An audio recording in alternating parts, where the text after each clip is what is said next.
రాష్ట్రంలో ఆర్టీసీ కార్మికులందరూ సమ్మెలో ఉన్నారు. తమ సమస్యల పరిష్కారం కోసం ఎదురు చూసి సమ్మెలోకి దిగారు. ఎవరు పిలుపునిచ్చారు, ఎవరు మద్దతునిస్తున్నారు, ఈ విషయాలు పక్కన పెడితే ఒక వాస్తవం, మొత్తం ఆర్టీసీ కార్మికులు ఈరోజు ఏకోన్ముఖంగా సమ్మెలో. అదే మనకు స్పష్టంగా ఆర్టీసీ కార్మికుల్లో ఉన్నటువంటి ఆగ్రహాన్ని అర్థం చేసుకోవడానికి ఉపయోగపడుతుంది. ఆర్టీసీ కార్మికులు ఇంత ఆగ్రహంగా సమ్మెలోకి పోతే మరి ప్రభుత్వము లేదా ఆర్టీసీ యాజమాన్యం ఏం చేస్తున్నట్టు? ఈ 2 రోజుల సమ్మెను చూసిన తర్వాత ప్రభుత్వం తీసుకుంటున్నటువంటి చర్యలు, ఆర్టీసీ యాజమాన్యం వ్యవహరిస్తున్న తీరు బాధ్యతగా వ్యవహరించట్లేదు అని చెప్పడం ఎవరైనా చేయవచ్చు. సమస్యను పరిష్కరించవలసిన అధికారులు, సమస్యను పరిష్కరించవలసిన ప్రభుత్వం పరిష్కారం వైపు ఆలోచించకుండా, చర్చల వైపు ఆలోచించకుండా పోటీగా బస్సులు నడిపే ప్రయత్నం చేస్తారు. ఇప్పటికే ప్రైవేటీకరణ గురించి అందరూ ఆందోళన చెందుతున్నారు. ఇప్పుడు అద్దె బస్సుల పేరుతో పెద్ద ఎత్తున ప్రైవేటు బస్సులు ఆర్టీసీ పేరు మీద నడుస్తున్నాయి. ఇప్పుడు పర్యావరణం కోసం అని చెప్పి విద్యుత్ బస్సులు తెచ్చారు. పర్యావరణం కాపాడాలని అందరం కోరుకుంటున్నాం. విద్యుత్ బస్సులు వద్దని ఎవరూ చెప్పట్లేము. కానీ ఆ విద్యుత్ బస్సులు ఆర్టీసీ కొనకుండా ప్రైవేటు బస్సుల్ని తెచ్చి ఆర్టీసీ పేరు మీద నడుపుతున్నారు. ఇప్పటికే దీని మీద ఆర్టీసీ కార్మికులు, సాధారణ ప్రజానీకం ఆందోళన చెందుతున్నారు. అభ్యంతరాలు తెలియజేయడం జరిగింది. రాష్ట్ర ప్రభుత్వం కూడా విద్యుత్ బస్సుల విషయంలో కేంద్ర ప్రభుత్వమే ఒత్తిడి చేస్తున్నది, మోడీ ప్రభుత్వమే ఒత్తిడి చేస్తున్నది. అందుకని అట్లా ఒత్తిడి చేయొద్దు అని మేము కూడా లేఖ రాశాము అని చెప్పి ప్రభుత్వం చెప్తుంది. మరి కేంద్ర ప్రభుత్వం ఒత్తిడి చేస్తున్నప్పుడు అందులో ప్రైవేటు బస్సులు ఎందుకు కొనాలి అనే విషయంలో కేంద్రంతో కొట్లాడవలసినటువంటి రాష్ట్ర ప్రభుత్వం ఒక లేఖ రాసి చేతులు దులుపుకొని కేంద్రంతో కొట్లాడకుండా, కేంద్రం మీద ఒత్తిడి చేయకుండా ఇప్పుడు చేస్తున్న పని ఏమిటి? అద్దె బస్సుల్ని, విద్యుత్ బస్సుల్ని ఆర్టీసీ బస్సులకు పోటీగా నడుపుతారు. అవి నిజంగా సాధారణ ప్రజలకు చూస్తే ఆర్టీసీ బస్సులా కనబడదు. ఆర్టీసీ అనే రాసి ఉంటుంది, కానీ అది ఆర్టీసీ బస్సులు కాదు. అద్దె బస్సులు ప్రైవేట్ వాళ్ళే, విద్యుత్ బస్సులన్నీ కూడా ప్రైవేట్ వాళ్ళే, డ్రైవర్ తో సహా ప్రైవేట్ వాళ్ళే, స్టాఫ్ కూడా ఆర్టీసీ స్టాఫ్. కానీ ఆర్టీసీ పేరు మీద ఇప్పుడు బజార్లోకి దించారు. అంటే ఆర్టీసీ కార్మికుల సమ్మెను విచ్ఛిన్నం చేయడం కోసం పోటీగా ప్రైవేటు బస్సుల్ని రంగంలోకి దించే పని ఇప్పుడు ఆర్టీసీ యాజమాన్యం, రాష్ట్ర ప్రభుత్వం చేయటం అంటే అర్థం ఏమిటి? ఆర్టీసీ కార్మికుల సమస్యను పరిష్కరించే బదులు ఆర్టీసీ కార్మికులతో తలపడుతున్నది ప్రభుత్వం కానీ ఆర్టీసీ యాజమాన్యం. ఘర్షణాత్మక వైఖరి తీసుకున్నారు. పోటీగా బస్సులు నడిపే ప్రయత్నమే కాదు, ప్రైవేటు బస్సుల్ని నడిపే ప్రయత్నమే కాదు, దాన్ని ఇల్లీగల్ సమ్మె అని ప్రకటించి ఆ సమ్మెకు సహకరిస్తున్న వాళ్ళందరి మీద చర్య తీసుకుంటామని చెప్పి ఇప్పుడు కార్మికులు ఎర్రటి ఎండలో నిలబడలేక టెంట్లు బుక్ చేసుకుంటే, కుర్చీలు మైకులు బుక్ చేసుకుంటే, టెంట్లు, కుర్చీలు, మైకులు సరఫరా చేసినటువంటి టెంట్ హౌస్ యజమాన్యాల మీద కూడా కేసులు పెడతాం. ఇలాంటి నిర్బంధం ఇంతవరకు కన్నీ విని ఎరగదు. వేలాది మంది కార్మికులు సమ్మెలో ఉన్నప్పుడు, వేలాది కుటుంబాలకు వాళ్ళ జీవితాలకు సంబంధించిన సమస్యలు ఈ సమ్మెకు కారణమవుతున్నప్పుడు వాటిని పరిష్కరించడం ఎట్లా అనే వైపు ప్రభుత్వం ఆలోచించకుండా ఈ రూపంలో కార్మికుల మీద యుద్ధం ప్రకటించడం అనేది చాలా పొరపాటు, అన్యాయం. అంతేకాదు ఇప్పుడు ఈ ప్రభుత్వం చెప్తున్నది ఏమిటి? మేము 3 సమస్యల గురించి విధానపరంగా ఆలోచించాలి, వాటిని పక్కన పెడితే 29 సమస్యలు మేము పరిష్కరించడం కోసం ఒక అధికారుల కమిటీ వేశాము అని చెప్పారు. ఇందులో 2 సమస్యలు ఇమిడి ఉన్నాయి. 3 సమస్యలు పక్కన పెట్టారు, విధానపరమైన అంటున్నారు. ఏమిటి ఆ 3 సమస్యలు? ఒకటి, ఆర్టీసీని ప్రభుత్వంలో విలీనం చేయాలి. ఆర్టీసీ కార్మికులను ప్రభుత్వోద్యోగులుగా గుర్తించరు. ఇది ఎన్నికలకు ముందు కాంగ్రెస్ పార్టీ వాగ్దానం, రాతపూర్వకంగా ఇచ్చిన వాగ్దానం. ఆర్టీసీ కార్మికులు చేసిన డిమాండ్ కాదు, కాంగ్రెస్ పార్టీ ఇచ్చినటువంటి వాగ్దానం. మరి మీరు వాగ్దానం ఇచ్చి ఆర్టీసీ కుటుంబాల ఓట్లు సంపాదించుకున్నారు, ఇప్పుడు అధికారంలో ఉన్నారు, 2 ఏళ్లు దాటింది, ఇప్పటికైనా ఆర్టీసీని ఇంకా ఎందుకు విలీనం చేయట్లేరు అని అడుగుతున్నారు ఆర్టీసీ కారు. ఈ డిమాండ్ను మేము విధానపరమైంది, మేము వేరే ఆలోచించాలని ఎట్లా చెప్తారు? రెండోది, ఇప్పుడు బీఆర్ఎస్ గవర్నమెంట్ ఉన్నప్పుడు ఆర్టీసీలో యూనియన్ల పని మీద ఆంక్షలు విధించి, ఇది చట్టవిరుద్ధం. కార్మికులకు యూనియన్ పెట్టుకునే హక్కు ఉంది, సంఘటితమయ్యే హక్కు ఉంది, పోరాడే హక్కు ఉంది, యూనియన్ ఆధ్వర్యంలో యాజమాన్యాలతో, ప్రభుత్వంతో చర్చలు జరిపే హక్కు ఉంది, సమస్యల పరిష్కారం కోసం ప్రయత్నం చేసే హక్కు ఉంది. వీటన్నింటినీ ఏకపక్షంగా పక్కన పెట్టి అప్పటి కేసీఆర్ ప్రభుత్వం ఆర్టీసీలో యూనియన్ల పని మీద ఆంక్షలు విధించింది. ఇది అప్రజాస్వామికమని అందరం చెప్పి రాష్ట్రమంతా కోడి కూసింది. కాంగ్రెస్ పార్టీ కూడా చెప్పింది ఇలాంటి ఆంక్షలు తప్పు అని.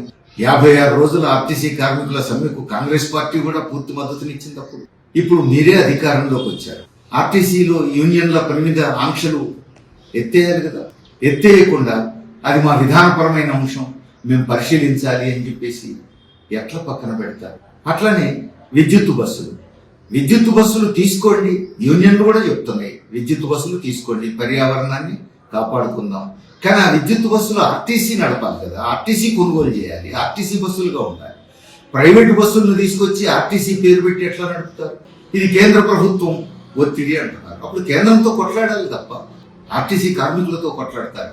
ఈ 3 ముఖ్యమైనటువంటి అంశాలని, విధానపరమైన అంశాలు, మేము వాటిని పక్కన పెట్టామంటేనే ప్రభుత్వం చిత్తశుద్ధిని అనుమానించాలి. అటు మోడీ ప్రభుత్వం ధోరణికి, ఇక్కడ రేవంత్ రెడ్డి ప్రభుత్వం ధోరణికి, ఇంతకంటే ముందు ఈ రాష్ట్రాన్ని పరిపాలించిన బీఆర్ఎస్ ప్రభుత్వ ధోరణికి ఎక్కడ తేడా కనపడదు. కార్మికుల హక్కులను హరించే విషయంలో, వారి పోరాటాలను అణిచివేసే విషయంలో ఏమీ తేడా కనపడదు. ప్రజా ప్రయోజనాలకు భిన్నంగా ప్రైవేటు యజమానుల ప్రయోజనాలకు అనుగుణంగానే వ్యవహరిస్తున్నారు. మరి మీ మధ్య తేడా ఏమిటి? ఇది కూడా సీరియస్గా ఆలోచించాల్సినటువంటి మరొక ముఖ్యమైనటువంటి అంశం. అంతేకాదు, ఇప్పుడు ప్రభుత్వం వ్యవహరిస్తున్న తీరు, ఒక కమిటీ వేశాను అని చెప్తున్న తీరు, కార్మికుల హక్కులకే మౌలికంగానే ఒక ప్రమాదం తెచ్చిపెట్టేటువంటి ధోరణి ఇందులో కనపడుతుంది. వారి క్లారిటీ కోసం ఓ కమిటీని వేసుకొని ఆ కమిటీ లోతుగా పరిశీలించి ప్రభుత్వానికి వివరించండి అని చెప్పుకుంటే అభ్యంతరం లేదు. కానీ ఇప్పుడు జరుగుతున్న ధోరణి అట్లా కనిపించాలి. ఒకవైపు యూనియన్లతో చర్చలు లేవు, యూనియన్ల పని విధానం మీద ఆంక్షలు ఎత్తివేసేందుకు సిద్ధంగా లేరు. మరొక వైపు అధికారులతో కమిటీ వేశారు. ఈ రెండింటిని కలిపి చూస్తే ఏమర్థం అవుతోంది? పారిశ్రామిక వివాదాల చట్టం ప్రకారం ఎప్పుడు కార్మికులకు హక్కులను గౌరవిస్తున్నట్టు యూనియన్లతో అధికారులు, యాజమాన్యం చర్చలు జరపాలి. చర్చల ద్వారా సమస్యల పరిష్కారానికి ప్రయత్నించాలి. ఇది ద్వైపాక్షికంగా చర్చలు జరపవచ్చు, లేదా కార్మిక శాఖ సమక్షంలో కూడా చర్చలు జరపాలి. త్రైపాక్షిక చర్చలు కూడా జరపాలి. ఈ చర్చలనేమో చేయట్లేరు. అసలు యూనియన్ల పని విధానం మీద ఆంక్షలే ఎత్తివేయడానికి సిద్ధంగా లేరు. మరోవైపు దీనికి ప్యారలల్గా అధికారులతో కమిటీ వేశామంటున్నాం. అంటే కార్మికుల హక్కులను గుర్తించాం, మధ్యవర్తులుగా ఒక కమిటీ వేస్తాం, ఆ మధ్యవర్తి పరిష్కారం కోసమే మీరు పోవాలి అని చెప్పదలిచారా? ఇంతకంటే అన్యాయం ఇంకొకటి లేదు. అంటే కార్మికులు 150 సంవత్సరాల పాటు కొట్లాడి సాధించుకున్నటువంటి సమిష్టి బేరసారాల హక్కును కాలరాయడం తప్ప ఇది మరొకటి. అందుకని ఇప్పటికైనా ప్రభుత్వం పునరాలోచించాల్సినటువంటి అవసరం. తాము చేసినటువంటి ఎన్నికల వాగ్దానాలు పరిష్కరించాల్సిన బాధ్యత వారి మీదనే ఉంది. 56 రోజుల సమ్మె సందర్భంగా ఆ సమ్మెకు సంపూర్ణ మద్దతునిచ్చినటువంటి కాంగ్రెస్ పార్టీ, ఆ ప్రభుత్వం తానే అధికారంలోకి వచ్చిన తర్వాత అందుకు పూర్తి భిన్నంగా వ్యవహరించడం అనేటువంటి మోసపూరితమైన వైఖరి. మరోవైపు యూనియన్ గవర్నమెంట్, మోడీ ప్రభుత్వ వైఖరి ఒకవైపు తప్పని చెప్తూ, బీజేపీతో విభేదిస్తున్నామని చెప్తూ, ఆ మోడీ ప్రభుత్వం ఒత్తిడికి తలొగ్గి ప్రైవేటు బస్సుల్ని విద్యుత్ బస్సుల పేరుతో ప్రవేశపెట్టడం, సమ్మె సందర్భంగా వాటిని పోటీగా నడిపేటువంటి ప్రయత్నం చేయటం, సమ్మెను విచ్ఛిన్నం చేయడం కోసం ప్రైవేటు బస్సుల్ని ఉపయోగించటం, ఇది ఇంతకంటే విచ్ఛిన్నకర చర్య, చట్ట వ్యతిరేకమైన చర్య, అప్రజాస్వామిక చర్య మరొకటి ఉండదు. అందుకని ఇప్పటికైనా రాష్ట్ర ప్రభుత్వం, ఆర్టీసీ అధికారులు, ఆర్టీసీలో ఉన్న యూనియన్లతో చర్చలు జరిపి చర్చల ద్వారా సమస్యను పరిష్కరించాల్సిన అవసరం ఉంది. ప్రయాణికులకు ఇబ్బందులు కలగకుండా సాధ్యమైనంత తొందరలో చర్చలు జరిపి చర్చల ద్వారా ఒక ఏకాభిప్రాయం సాధించి సమస్యలు పరిష్కరించి సమ్మె ఉపసంహరించే విధంగా ప్రభుత్వం చొరవ చేసి జోక్యం చేసుకుని చర్యలు తీసుకోవాలని చెప్పేసి అందరూ కోరాల్సిన అవసరం ఉంది. ప్రజాస్వామ్యవాదులందరూ కోరాల్సిన అవసరం ఉంది. ఇప్పుడు సమ్మెకు పిలుపునిచ్చిన యూనియన్లు కూడా ఏకపక్ష ధోరణిని వీడనాడాలి. 4-5 యూనియన్లు జాయింట్ యాక్షన్ కమిటీగా ఏర్పడి సమ్మె చేస్తున్నారు. మరొక 5-6 యూనియన్లను పక్కన పెట్టారు. సమస్య అందరిది అయినప్పుడు, ఆర్టీసీ కార్మికులు అందరూ ఈ సమస్యకు పరిష్కారం కావాలని కోరుకుంటున్నప్పుడు అన్ని యూనియన్లు కలిసే జాయింట్ యాక్షన్ కమిటీగా ఏర్పడవచ్చు. ప్రభుత్వంతో సమస్య పరిష్కారం కోసం ప్రయత్నించవచ్చు. అట్లా కాకుండా కొన్ని యూనియన్లే సమ్మెకు పిలుపునివ్వటం, ఇది పాక్షికంగా వ్యవహరించటం, ఏకపక్షంగా వ్యవహరించడం అవుతుంది.